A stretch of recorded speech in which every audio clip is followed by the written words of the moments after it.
powerful corporation sent mercenaries to burn down an old lighthouse and force out the woman who refused to sell her land. They thought she was just a frail grandmother, helpless, forgotten, and alone against the storm. But they didn't know her granddaughter was still inside, praying through the fire, and that help was already on the way. A battle-scarred Navy SEAL and his loyal German shepherd were coming through the storm, ready to fight fire with faith.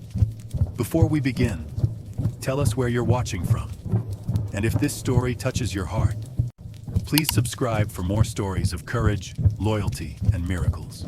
The wind screamed across the Oregon coast, dragging sheets of rain over the jagged cliffs and the skeletal silhouette of Haven Cove Lighthouse. It was a night made of salt, thunder, and memory.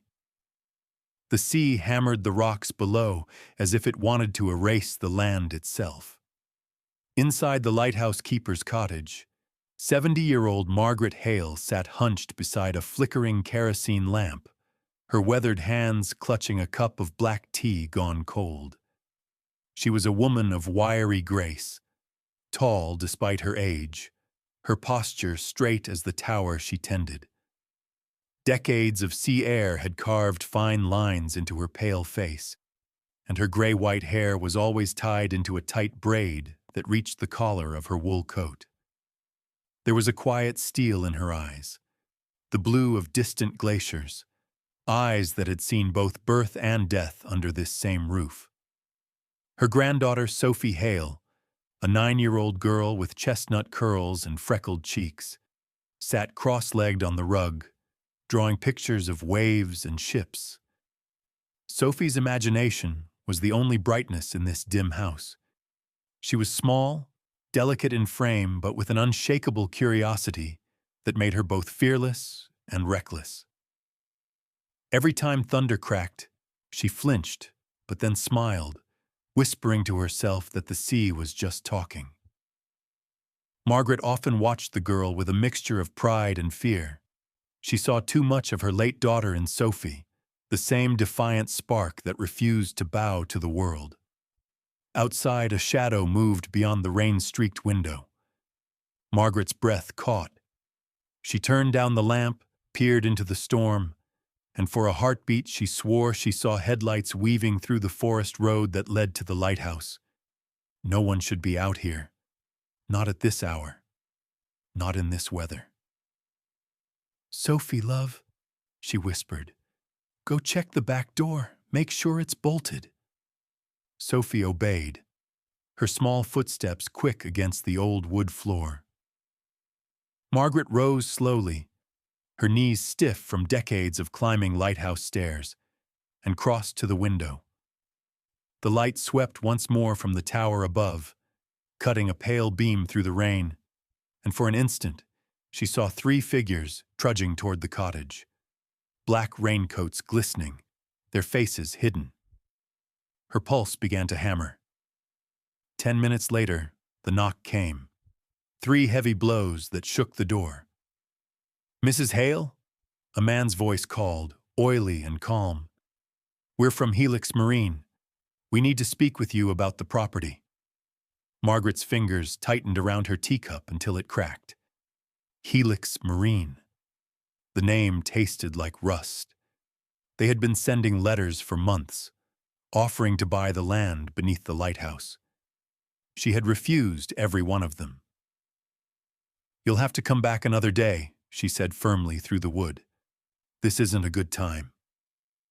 The answer came in the form of a fist, one that smashed the door latch clean off. 3 men entered, dripping rainwater onto the floorboards. The leader was Lucien Ward, tall and sharp-boned, in his 40s, with neatly trimmed stubble and the cold, glassy eyes of a man who'd learned to smile only for manipulation. His face bore a small scar just below the left eye, a souvenir from a life lived in covert places. He had once worked for the CIA before vanishing into the world of private security.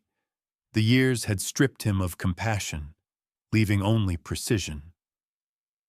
"We're done asking nicely," he said. "Sign the transfer papers, and we're gone." Behind him were two rougher men, mercenaries by posture if not by uniform, their expressions empty of thought. Margaret tried to speak, but Sophie appeared from the kitchen, clutching a rolling pin like a weapon. "Leave my grandma alone!" she cried. The defiance in that small voice froze Lucian for a moment. He glanced at her, then smiled faintly. "Courage," he murmured, "runs in the family." Then his smile vanished. He gestured to one of his men. "Remove her." Before they could take another step, a deep, resonant bark thundered from outside, one that shook the walls. A heartbeat later, the front door flew open and a large German shepherd burst through the storm, his fur black with tan streaks, his amber eyes burning with purpose. He was Ranger, 7 years old, trained in military K-9 service, every muscle coiled in disciplined fury. Behind him stepped Ethan Cross, a man in his late 30s, tall, broad-shouldered, his presence filling the room like a sudden gust of cold air. His dark hair was cut short, his jaw rough with several days' stubble, and a thin scar traced from his temple to his cheek. A reminder from a roadside bomb in Aleppo that had ended his SEAL career 2 years earlier. Ethan's eyes, gray as gunmetal, took in the scene in seconds. The broken door, the trembling grandmother, the terrified child. "You need to leave," he said evenly, voice low but edged like a blade. Lucien tilted his head, studying the stranger. "And you are?" "The neighbor," Ethan replied. "The one with the dog." Lucien chuckled, but there was tension in the sound. "You don't understand, friend. This is business." Ethan's hand flexed once at his side, then pointed to the door. "You've got 3 seconds to finish your business outside." The rain hissed louder, as if urging them to move. The mercenaries exchanged glances, uncertainty creeping into their eyes. Then Lucian smiled again, a thin, humorless smile. "You shouldn't have said that." The first man lunged. Ranger moved faster. The dog struck like a thunderbolt, jaws locking on the man's forearm, twisting him down. Ethan was already in motion, disarming the second attacker with a brutal economy of movement. A sharp elbow, a sweep of the leg, a punch that sent him crumpling. Lucian stepped back, pulling a small pistol from his coat. But Margaret, with a flash of the woman she once was, hurled the broken teacup at his face. The porcelain shattered, cutting his cheek. He cursed, retreating to the doorway as Ranger growled, holding the fallen man pinned. "This isn't over," Lucian hissed, blood mingling with rainwater on his face. "It never is," Ethan said, his voice flat. When the door slammed shut behind them, silence filled the cottage. Thick, electric silence. Sophie ran to her grandmother and clung to her. Margaret's hands trembled as she touched Ethan's arm. "Who are you really?" she asked. He hesitated before answering. "Someone trying to forget who he used to be." His gaze dropped to the floor where muddy footprints led out into the night. "But trouble seems to remember me." Ranger padded closer to Sophie, sniffing her hand before pressing his head against her knee. The girl smiled faintly, her fear melting into wonder. "He's beautiful," she whispered. Ethan managed a tired half-smile. "He thinks you're all right, too." Thunder rolled again over Haven Cove. Outside, the lighthouse beam turned slowly through the storm, cutting the darkness like a promise that refused to die. Ethan looked out the window toward the road where the mercenaries had vanished into the rain. His reflection in the glass stared back. Haunted eyes of a man who'd buried too many ghosts. He knew this wasn't the end. People like Lucien Ward didn't accept defeat. They retreated, they recalculated, and then they returned. The storm had found them, and it wouldn't pass quietly.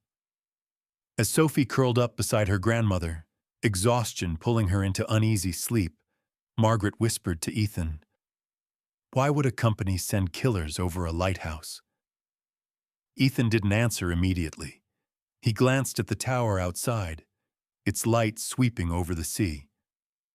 "Because whatever's buried under that lighthouse," he said softly, "isn't about tourism."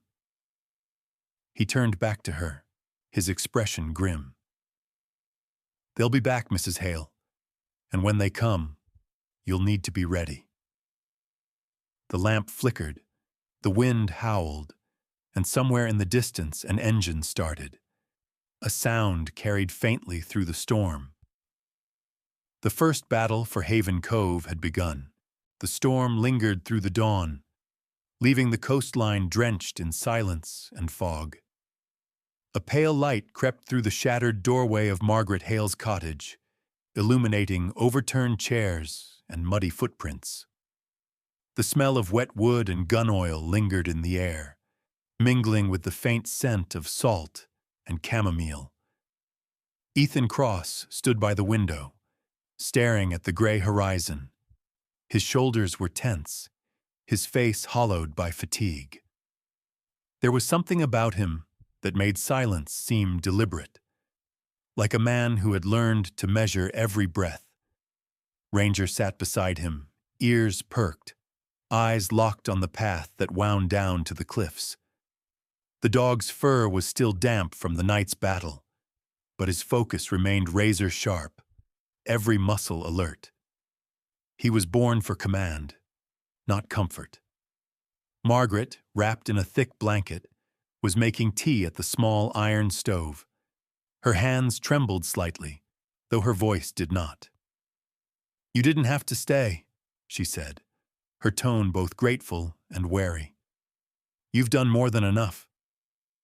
Ethan turned from the window, his gray eyes softening for a moment. "They'll be back. You know that." He spoke quietly, almost to himself. "Helix doesn't like losing." Margaret studied him, the hard lines of his jaw, the scar cutting through the stubble on his cheek. He looked like a man built for endurance, not peace. "You speak like someone who's seen that kind of persistence before," she said. He didn't answer. His silence was an admission.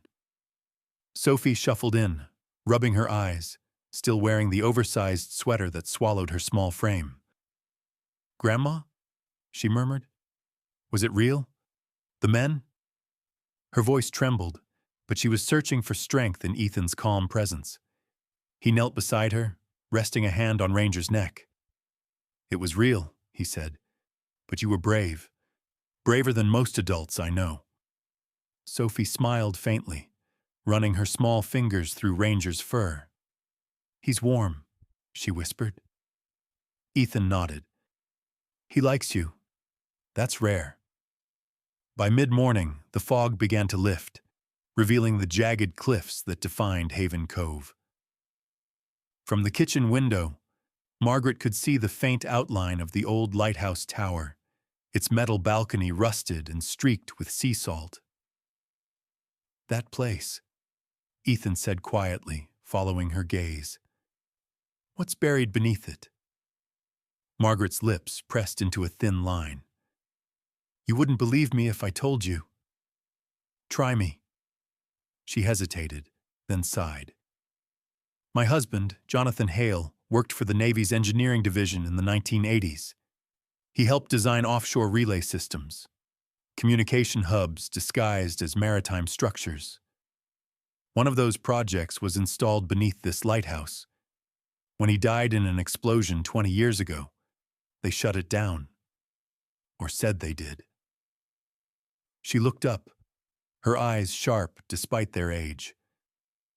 "Helix found something in the old records. Now they want it." Ethan's expression hardened. "What is it they think he left behind?" Margaret's voice dropped to a whisper. "A vault. Something sealed in concrete and steel deep under the cliffs. He called it the Vault of Echoes." Before Ethan could reply, Ranger let out a low growl and trotted to the door. Sophie followed him to the porch, her curiosity uncontainable. Through the thinning fog, she spotted a lone figure trudging up the muddy road, a woman carrying a leather satchel. She wore a green raincoat, her auburn hair tied in a loose braid, freckles visible even from a distance. Sophie ran back inside. "Someone's coming!" Moments later, the stranger stepped into view. She was Sarah Dalton, 32, a local marine biologist who had lived in the neighboring inlet her entire life. She was tall and slender, her face angular but kind, though now shadowed by worry. Her voice, when she spoke, was warm but clipped with urgency. "Mrs. Hale, thank God you're safe." She set her satchel down, wiping rain from her glasses. "I came as soon as I heard the gunshots last night." Margaret frowned. "Heard them from where?" "The marine station," Sarah replied. 2 miles east. The radio picked up chatter. Someone scanning emergency frequencies." Her eyes flicked to Ethan, assessing him. "And you must be the one who caused half that chatter." Ethan gave a faint, wry smile. "Guilty." Sarah's gaze softened, though suspicion lingered. "You're military." "Was," Ethan said. "Now I'm just trying to stay invisible." She nodded once, as if that made perfect sense. "Invisible doesn't work here anymore," she said. "Not with Helix buying every acre along the coast." As they spoke, Sophie wandered toward Sarah's satchel and peeked inside. "Are those maps?" she asked. Sarah smiled, kneeling down. "They are, of the ocean floor. I've been studying the seismic activity under Haven Cove. There's something strange about it. 2 days ago, I recorded a tremor directly beneath the lighthouse, small but unnatural, like machinery waking up after a long sleep." Margaret's face paled. "Machinery?" "Possibly," Sarah said. "Whatever's under there isn't just rock." Ethan's instincts flared. He walked outside, scanning the cliffs with binoculars. Below, waves smashed against the stone, spraying white foam. He focused on a faint glint near the base of the cliff. A reflection, metallic. He adjusted the lens and saw what looked like a vent shaft, half hidden behind barnacles and seaweed, shaped too precisely to be natural. "Your husband wasn't lying," Ethan murmured. By late afternoon, they gathered at the lighthouse itself. The building loomed over them, its paint peeling, its foundations slick with moss. Sophie held Ranger's leash tightly, while Ethan and Sarah inspected the base. They found an old maintenance hatch welded shut. Sarah brushed away sand and exposed an engraved serial number, beginning with NAV 084. "Naval property," she muttered. Ethan ran his hand across the metal. "Your husband hid it in plain sight." Margaret stood in the doorway, her coat flapping in the wind. "If we open that hatch, we invite them back," she said. Ethan turned to her, his expression unreadable. "They're already coming back." The wind carried a sound from far off, the distant rumble of engines on wet gravel. Ranger growled low, his hackles rising. Ethan looked toward the tree line. "Too soon," he muttered. Sarah followed his gaze, spotting black SUVs crawling through the fog. "Helix," she said. "They're not waiting for nightfall." Ethan's mind shifted into combat rhythm. "Get inside the tower," he ordered. "Lock the inner gate." He crouched beside Sophie, meeting her frightened eyes. "Remember what I told you. Stay with your grandma. Ranger will guard you." Sophie nodded, tears glistening. "Promise you'll come back?" Ethan gave her a faint smile. "That's the plan." As he moved toward the edge of the cliff, rifle slung low, Sarah followed, refusing to stay behind. "You'll need another set of eyes," she said, pulling a compact flare gun from her bag. "I don't scare easily." Ethan glanced at her and saw the same stubborn fire he once admired in his teammates. "Fine," he said, "but stay low." The first shot cracked across the cove, echoing through the storm-washed air. A bullet tore through the lighthouse sign. Sophie screamed. Margaret pulled her down beneath the staircase, clutching her close. Outside, Ethan returned fire, calculated and precise. Ranger broke free, racing through the mist, a phantom of muscle and fur. He lunged at the first intruder, knocking the man into the mud, sending his weapon skidding toward the cliffs. Ethan advanced, each movement efficient, silent, relentless. Then, just as quickly, the SUVs reversed, retreating into the fog. It wasn't victory, it was reconnaissance. They were testing defenses. As the last engine faded, Ethan stood on the ridge, drenched in rain, his breath steady but his eyes dark with realization. "They're not done," he said. "They're waiting for something, or someone." Margaret approached, her voice trembling. "Then what do we do?" Ethan looked back toward the sealed hatch, the storm rolling in again behind it. "We find out what your husband was protecting," he said, "before they do." The wind rose, carrying the faint hum of the sea below, a pulse like a machine stirring in its sleep. And from the vent far beneath the cliff, a single red light flickered to life. The rain had eased by nightfall, but the air around Haven Cove felt charged, like the pause between two waves before the next one struck harder. The lighthouse loomed in silence, its great lens turning sluggishly, as if it too feared what lay below. Inside, a single lantern burned at the base of the spiral staircase, throwing long, trembling shadows across the stone walls.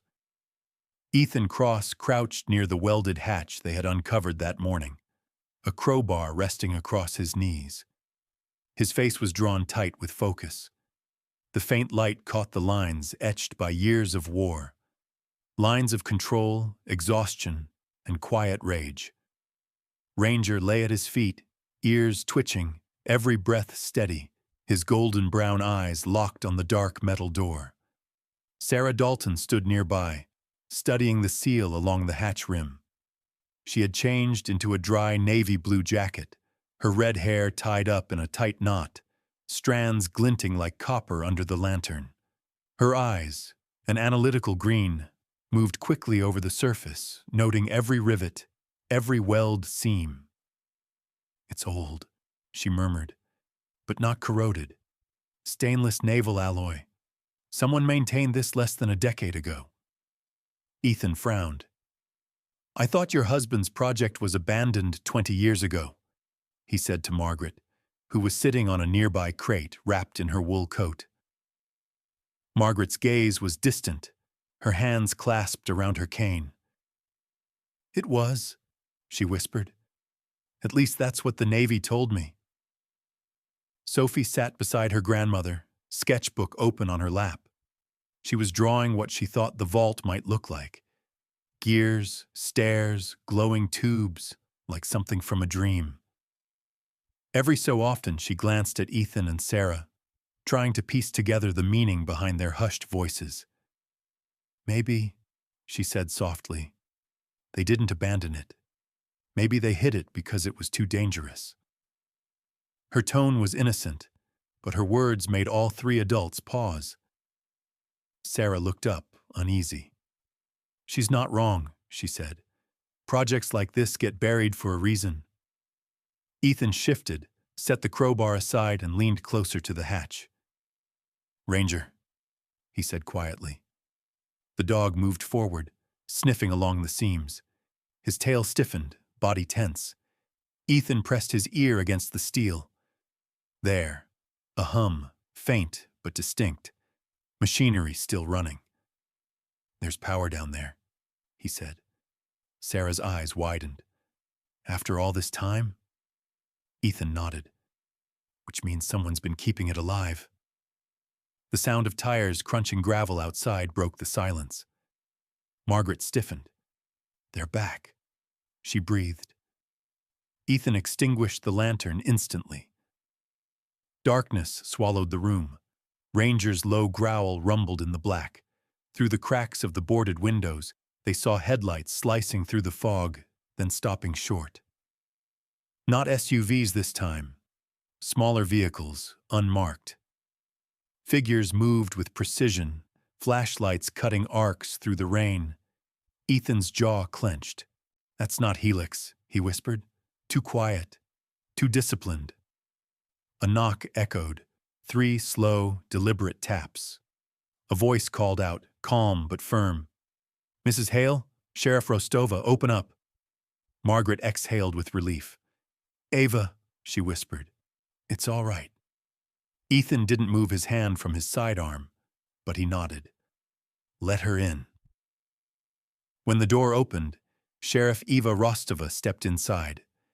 She was in her late 40s, lean and strong, with silver-threaded dark hair pulled into a low ponytail, and eyes the color of storm clouds. Her uniform was damp, her badge half covered in mud. She carried herself with weary authority, the kind that comes from years of seeing justice slip through bureaucratic cracks. You're making a lot of noise out here, she said, scanning the room. Her gaze landed on the hatch, and drawing the wrong kind of attention. Margaret rose slowly. Ava, they came again, armed. You saw the vehicles? Rostova nodded grimly. They pulled back into the forest when they saw my lights. Whoever they are, they're not locals. Her eyes flicked to Ethan. And you must be the reason they're nervous. Ethan offered a brief nod. Just trying to help.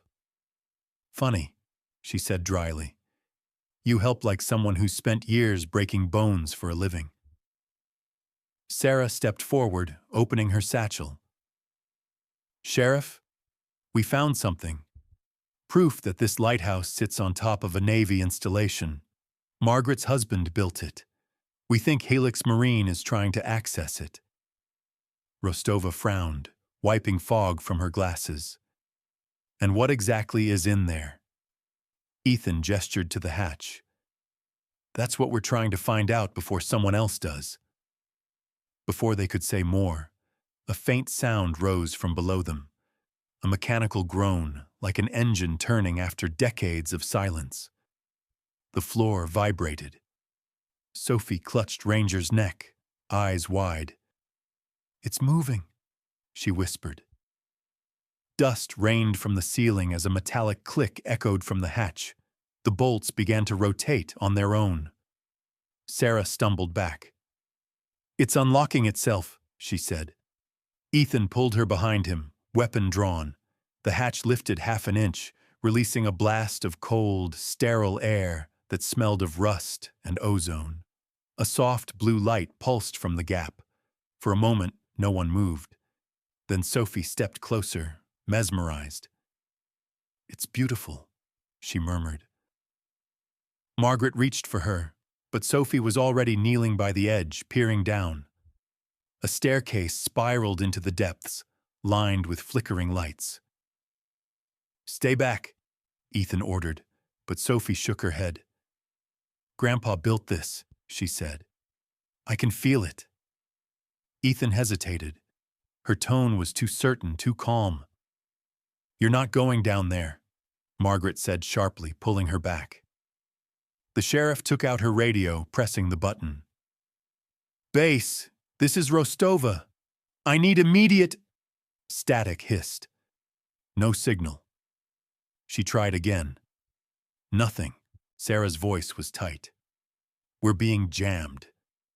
Ethan exhaled, scanning the horizon through the open doorway. The tree line was empty, but the fog hid movement. He could feel it, watching, waiting. Then, from somewhere outside came a single gunshot, distant, deliberate. Ranger barked, snarling toward the darkness. Ethan turned to Rostova. You have backup? She shook her head. Deputies are 20 minutes out if the radio even works. Then it's just us, Ethan said. He stepped toward the hatch, peering into the blue glow. They want what's down there. We can't let them have it. Sarah swallowed hard. You're going down? Someone has to see what we're dealing with. He glanced at Margaret. Lock the door after us. If we're not back in an hour, take Sophie and run north along the cliffs. Sophie clutched Ranger's collar. You're taking him, right? Ethan smiled faintly. I wouldn't dare go without him. He descended the first few steps, the light painting his face in ghostly hues. Sarah followed reluctantly, one hand gripping the railing. As they disappeared below, the hatch began to hum again, the mechanism sealing behind them with a low metallic sigh. The sound echoed through the lighthouse like a heartbeat. Beneath them, the tunnel stretched deep into the earth. Walls of smooth steel reflected their lantern light. Strange symbols were etched into the surface, numbers, coordinates, and words half erased by time. The deeper they went, the colder the air became, until they reached a chamber large enough to hold a ship. In the center stood a cylindrical structure, humming faintly, its surface covered in frost. Sarah whispered, "It's a cryocore, naval prototype." Ethan brushed away ice, revealing a nameplate, Project Echo 9. Before they could react, a distorted voice echoed from hidden speakers. Unauthorized access detected. Defense protocol initiated. Red lights blazed across the walls. Sarah froze. Oh God, Ethan, run! Above them, in the cottage, the floor trembled. Margaret looked down at the sealed hatch, hearing the faint echo of alarms from below. Ethan, she whispered. Sophie grabbed her hand, eyes filled with fear. Outside, engines roared back to life. The storm had returned. The sirens wailed beneath the earth, their mechanical pitch rising like a chorus of ghosts. Ethan Cross and Sarah Dalton sprinted down the narrow corridor as red lights pulsed against the steel walls, turning the passage into a tunnel of blood. Behind them, Ranger ran low and silent, his paws clanging faintly on the metal grates. The air had shifted. What once smelled of dust and age now carried a sterile sharpness, like cold circuitry awakening.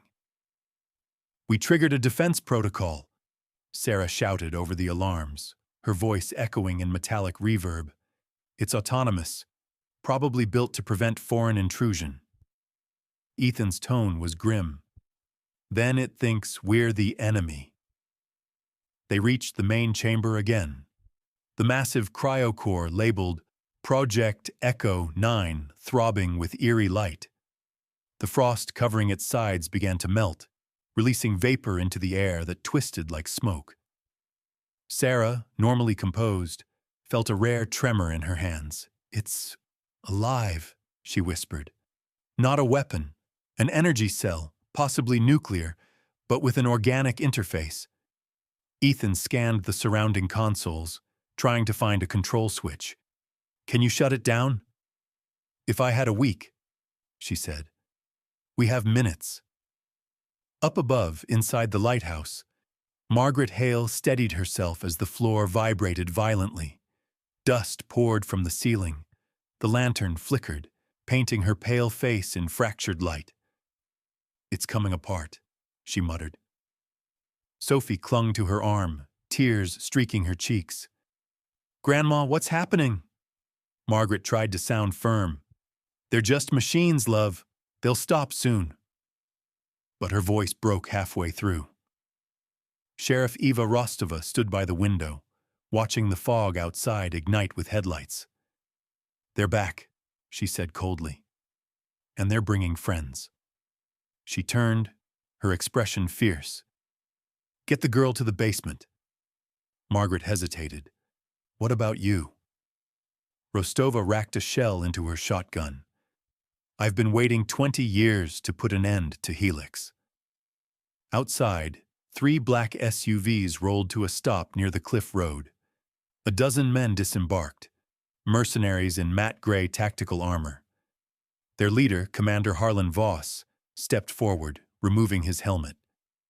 He was in his early 50s, barrel-chested, with close-cropped iron-gray hair and a scar cutting through his left eyebrow. His skin was weathered from years of combat in foreign deserts, and his right hand, missing 2 fingers, was covered by a black mechanical brace. Voss had once served in covert operations for the Navy before vanishing into the corporate underworld.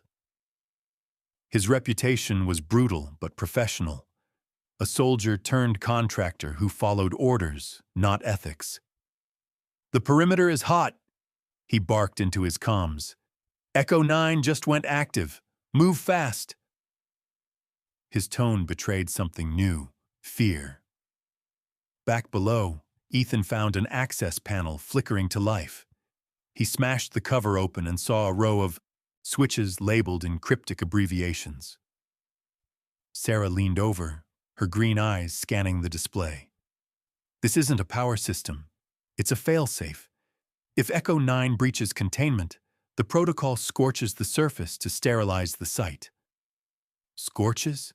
Ethan repeated. Sarah met his gaze. "It burns everything." Without warning, a deep vibration rippled through the floor, followed by a booming explosion above them. The ceiling dust fell like ash. Ranger barked sharply, ears flattened. "They've breached the lighthouse," Ethan said. He pulled Sarah toward the stairs. "We're going up, now!" They ascended 2 steps at a time, Ranger bounding ahead, the heat rising as if the air itself had caught fire. At ground level, chaos had erupted. Sheriff Rostova fired through the broken door, her shotgun blasts echoing like thunder. Voss's men returned fire, bullets tearing into the wooden walls.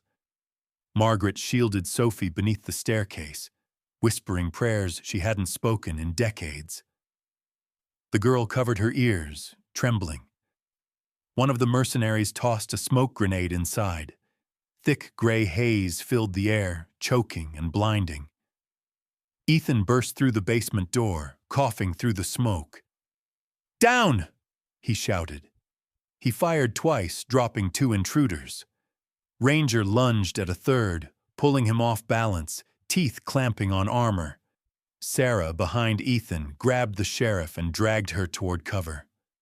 "Get them out!" Rostova coughed, clutching her shoulder, blood seeping through her sleeve. "Not without you," Sarah snapped. Margaret pulled Sophie close. "The hatch to the cliffs," she gasped. "Under the floorboards!" Ethan kicked aside a rug, revealing an old escape shaft used by lighthouse keepers decades ago. He lifted the trap door and motioned to Sarah. "Take them. Ranger with her."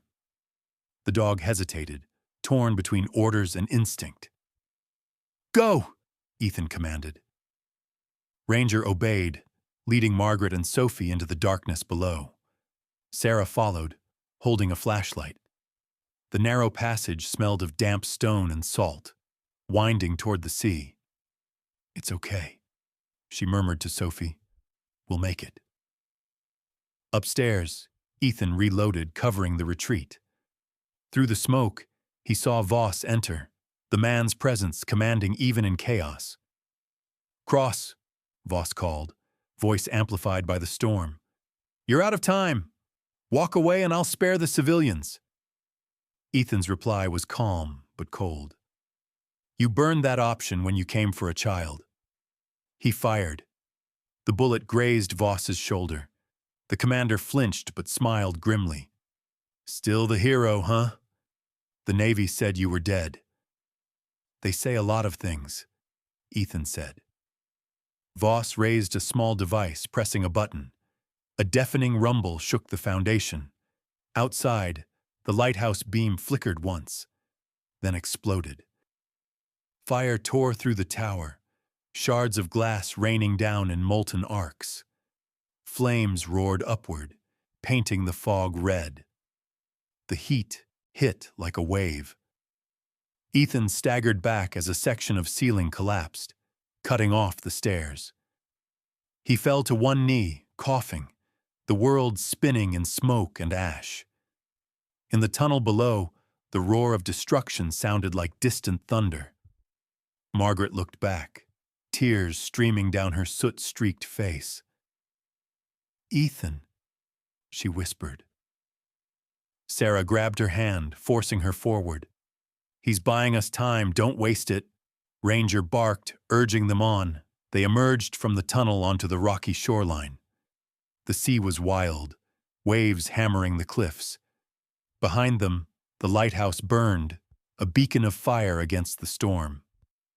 On the cliff above, Voss stood amid the wreckage, smoke curling around his armor.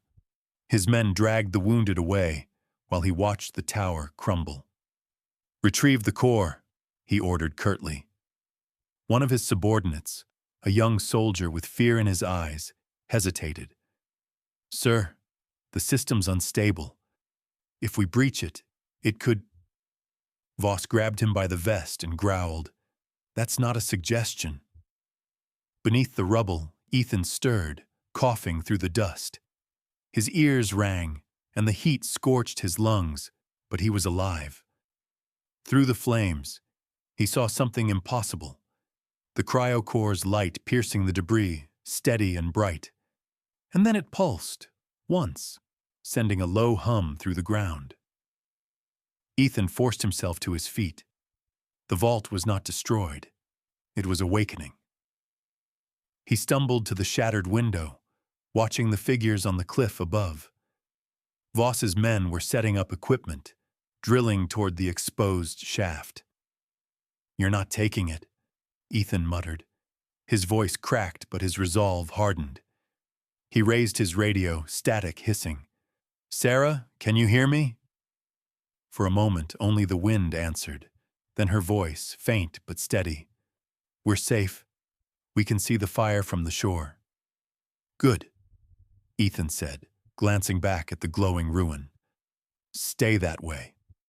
He stepped closer to the core, the hum growing louder. The frost had melted completely now, revealing an inner shell of translucent glass. Behind it, something moved. A shape, human-like, suspended in blue light.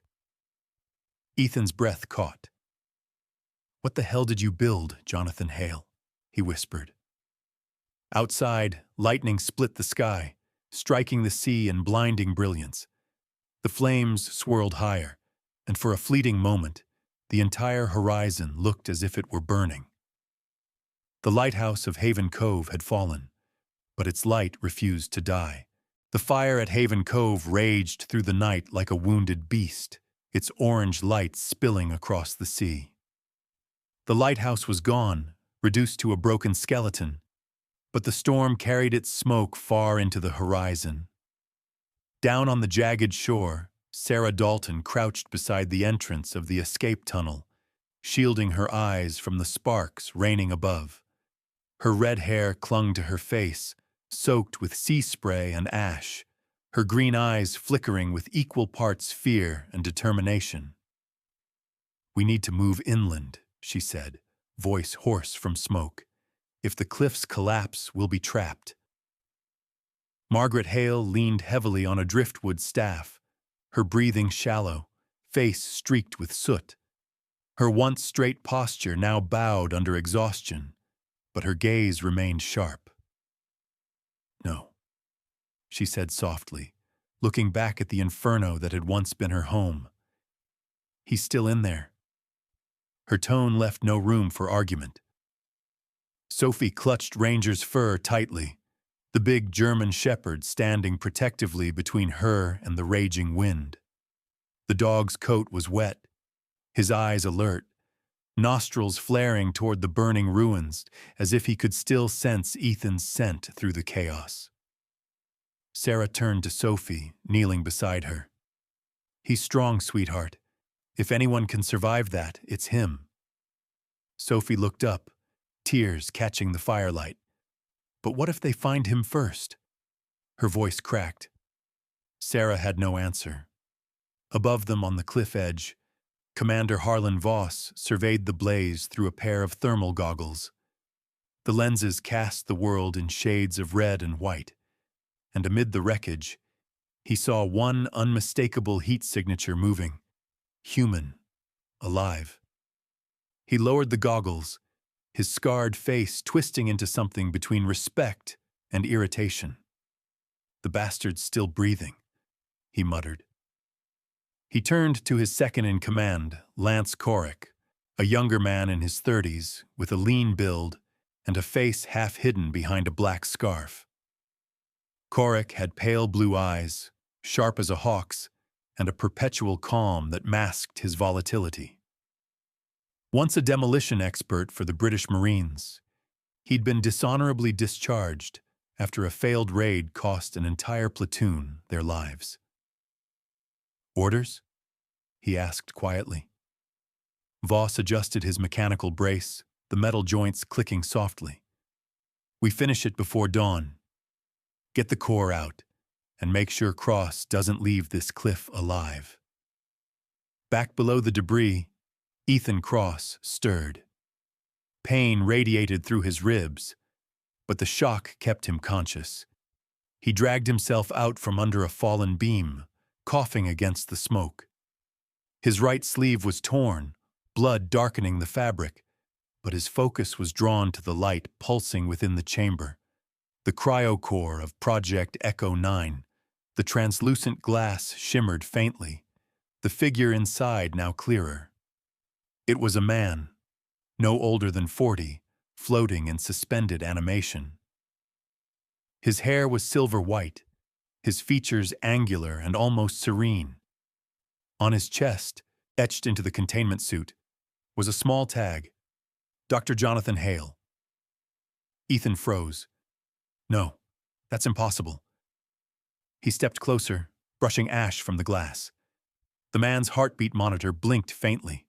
Still alive. "Margaret's husband," he whispered.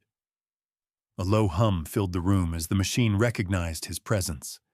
A monotone voice echoed from hidden speakers. "Containment breach. Manual override required.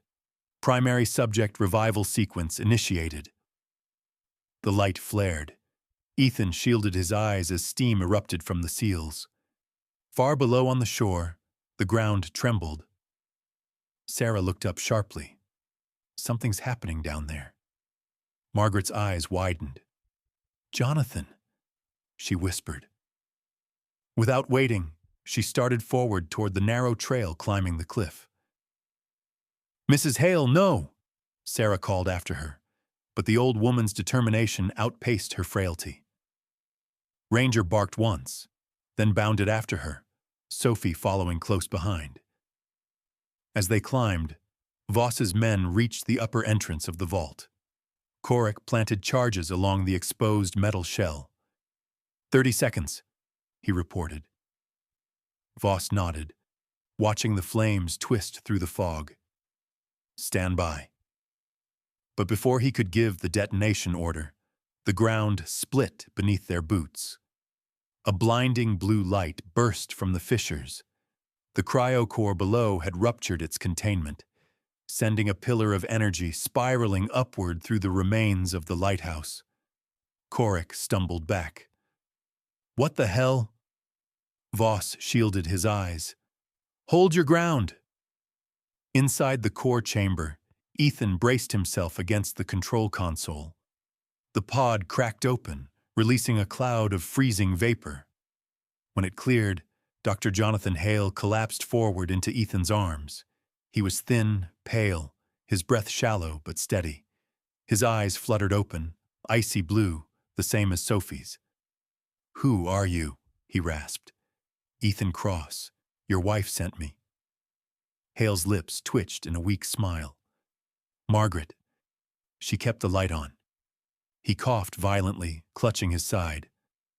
"Listen to me. The vault isn't just power storage. It's a relay, an emergency broadcast node for Global Naval Command. They built it to survive a nuclear winter. The AI, it's still active." Ethan's mind raced. "That means someone could use it." Hale nodded faintly. Helix wants to sell access to the highest bidder. His hand trembled as he pointed to a small console by the wall. There's a manual uplink, a beacon. You can use it to send one message. After that, the system collapses. On the cliffs, Sarah, Margaret, and Sophie emerged through the smoke. Voss turned at the sound of their approach. He saw Margaret first, and froze. Recognition flickered behind his hard gaze. "Mrs. Hale," he said evenly, "you shouldn't be here." Margaret's voice was steel. "You were one of Jonathan's men, weren't you?" Voss hesitated, then nodded once. "Back when this project was still about defense, not profit, he should have stayed buried." "He was your friend," she hissed, "and you sold him to them." Before he could answer, the cliff shuddered again as a shockwave of blue light tore through the air. The explosion hurled Voss and his men backward.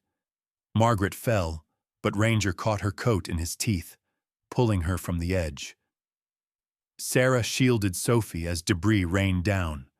Below, Ethan dragged Hale toward the console. "We have to signal for help," he said. Hale's voice was fading. "There's a code. It's keyed to Margaret's voice pattern. She was the failsafe." Ethan's heart sank. "She's up there." "Then bring her down," Hale whispered, his strength failing. Ethan activated his radio. "Sarah, I need Margaret down here, now." The signal was weak, static heavy, but Sarah caught fragments of his voice. "We're coming," she shouted. She grabbed Margaret's arm. "He's alive and he needs you." Margaret's eyes widened, tears breaking through soot. "Jonathan." With Ranger leading, they descended back through the smoke, guided by flashes of blue from the fissure. When they reached the ruined chamber, Margaret saw him, older, fragile, but unmistakably her husband. "Jonathan," she cried. He smiled faintly, eyes wet. "Still keeping the light, Maggie?" She fell to her knees beside him, gripping his hand. Ethan gestured toward the console. "He said it needs your voice." She nodded, pressing the microphone button. "Haven Cove, this is Keeper Hale, requesting emergency extraction, code 99 Echo." The system beeped. A final tone echoed through the vault. "Signal uplink. Transmitting?" On the cliffs, Voss staggered to his feet, blood trickling down his temple. He saw the blue beam shooting into the stormy sky. "He's sending a distress call," Korik shouted. Voss raised his pistol. "Then we stop it." But before he could fire, Ranger lunged from the shadows, knocking him off balance. The commander fell backward, his weapon skidding across the mud. As he reached for it, the ground beneath him crumbled. For a brief second, he locked eyes with Ethan, who had climbed halfway out of the vault. Voss's expression was strangely calm. "It was never about the money," he said before the cliff gave way and swallowed him into the sea. The uplink reached full power, a beam slicing through the clouds. Somewhere beyond the storm, satellites stirred awake for the first time in decades. The vault's hum faded, leaving only the crackle of fire and the crash of waves. Hale's hand slipped from Margaret's, his final words a whisper. "Tell Sophie to keep the light burning." Hours later, as dawn broke over the smoldering ruins, a distant helicopter thundered through the mist. The beacon had been received. Sophie watched from the shore, holding Ranger's collar, her eyes wide with the reflection of sunrise over the wreckage. Sarah stood, beside her, arm around her shoulder. "He did it," the girl whispered. "They all did." And for the first time since the storm began, Haven Cove was quiet. As the first light of dawn broke over the ruins of Haven Cove, the smoke rose not as a symbol of loss, but as incense, drifting upward toward heaven. What remained was not the fire, but the faith. For even in the darkest nights, when every signal seems lost, God still finds a way to speak through the storm. Ethan's courage, Margaret's love, Sophie's innocence. They were never accidents. They were instruments in the hands of something greater. And perhaps that's what miracles truly are. Not thunderbolts from heaven, but the quiet strength God places in ordinary hearts when the world begins to fall apart. So tonight, if you're watching this and you feel like your own light is fading, remember Haven Cove. Remember that the same God who guided their path through fire still watches over yours. Keep your light burning. Keep believing. Because somewhere out there, a signal of hope is still reaching for you. May the Lord bless you and protect you. May His miracles find you when you least expect them.